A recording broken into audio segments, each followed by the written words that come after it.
Hola, bienvenidos al canal. Las preocupaciones de Uribe en Estados Unidos. El uribismo apostaría a la suerte de Colombia a cambio de la impunidad de su caudillo, hipotecando la política de nuestro país a la suerte de un presidente cuya reelección es incierta, e incurriendo en prácticas ilegales de injerencia política extranjera. La historia de dictadores y caudillos aliados de Estados Unidos en el continente y en el mundo ha sido la de servir como operadores de los objetivos estratégicos de su política exterior, pero también la de buscar la garantía de impunidad por los crímenes de lesa humanidad que han cometido en sus respectivos países. Uribe, con la extrema derecha transicional, en nuestra investigación se demostraba que él había cumplido en forma eficiente el papel del lugarteniente de la política estadounidense para América Latina a comienzos del siglo XXI. Se analizaban sus vínculos con un sector del Partido Republicano en el estado de la Florida, sus esfuerzos para contextualizar las peores políticas de la Casa Blanca en materia de violación de derechos humanos, como la guerra contra el terrorismo, por medio de la llamada seguridad democrática, la guerra contra el narcotráfico a través del modelo del Plan Colombia, la exportación a otros países latinoamericanos de métodos que le dieron lugar a crímenes de lesa humanidad como los falsos positivos, la inteligencia ilegal y el impulso de un modelo cívico-militar que se convirtió en terreno fértil del paramilitarismo y la parapolítica. Esas políticas tuvieron la función de incentivar la persecución del movimiento social indígena, militarizar la sociedad, auspiciar los golpes blandos contra gobiernos progresistas, y así como obstruir los procesos de integración en la región y promover el libre comercio. Desventajoso para las economías latinoamericanas, así como fue en su momento el laboratorio del neoliberalismo durante los dos gobiernos de Uribe. Colombia se convirtió en el laboratorio de las nuevas guerras que requería la extrema derecha transicional para lograr la reestructuración conservadora que interrumpiera el ciclo progresista de la región. Preocupado por que el proceso de investigación que se le sigue en Colombia por los delitos de soborno a testigos y fraude procesal destape el Washington la caja de Pandora de sus cercanías con paramilitares y narcotraficantes, Álvaro Uribe ha usado sus alianzas con un sector político republicano para que busquen que las autoridades judiciales y migratorias estadounidenses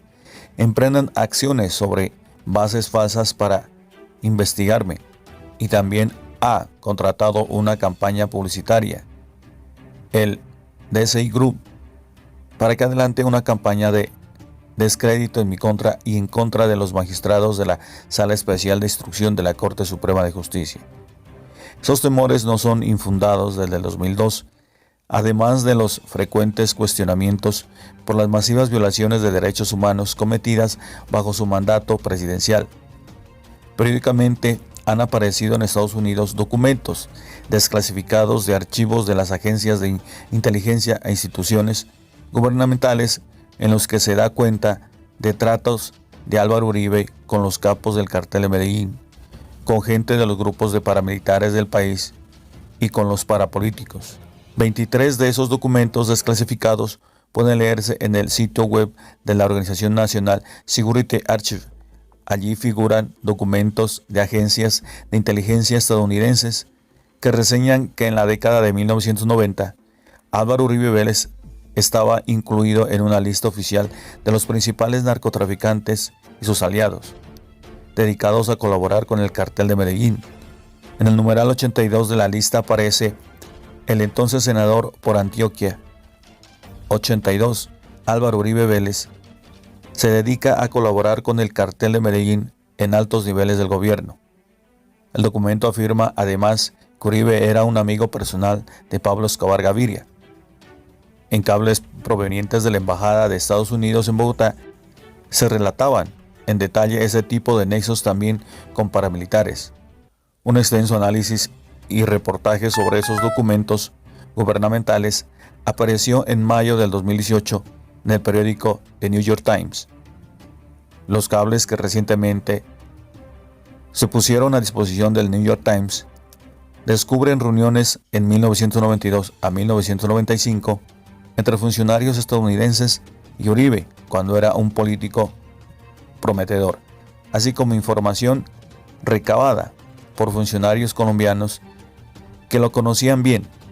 los miembros del Partido Liberal, organización política de la que Uribe militó. Dicen que tenía vínculos con los principales carteles de la droga, lo que incluye a la banda del capo Pablo Escobar. Del mismo modo, la información de los llamados cables Wikileaks mostraba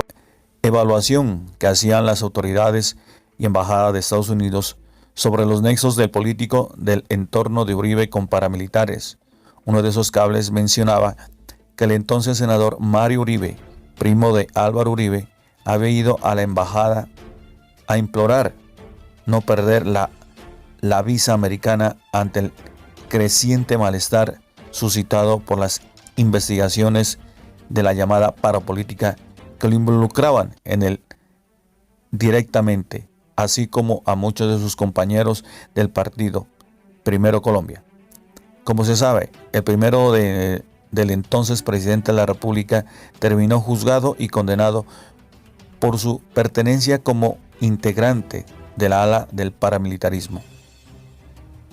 Con la llegada a las cárceles estadounidenses de 14 exjefes paramilitares extraditados en mayo del 2008, el gobierno de Uribe, que había buscado librarse de sus reveladoras confesiones ante fiscales y magistrados del sistema de justicia y paz,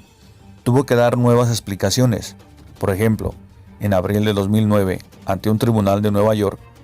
la abogada de Diego Fernando Murillo Bejarano, alias Don Berna, leyó una declaración en nombre de su defendido en la que él conocía el del apoyo para la elección presidencial de Uribe en el 2002 con grandes sumas de dinero.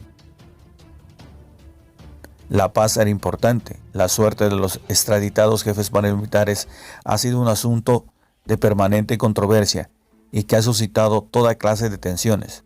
Las más recientes han sido motivadas por la retinencia del gobierno del presidente Iván Duque a realizar en forma eficaz los trámites que permitan el regreso al país del ex jefe paramilitar Salvatore Mancuso, quien ha sostenido en múltiples oportunidades que tiene la voluntad de declarar ante las autoridades judiciales colombianas para corroborar y ampliar declaraciones hechas ante el sistema de justicia y paz sobre la parapolítica en el departamento de Córdoba.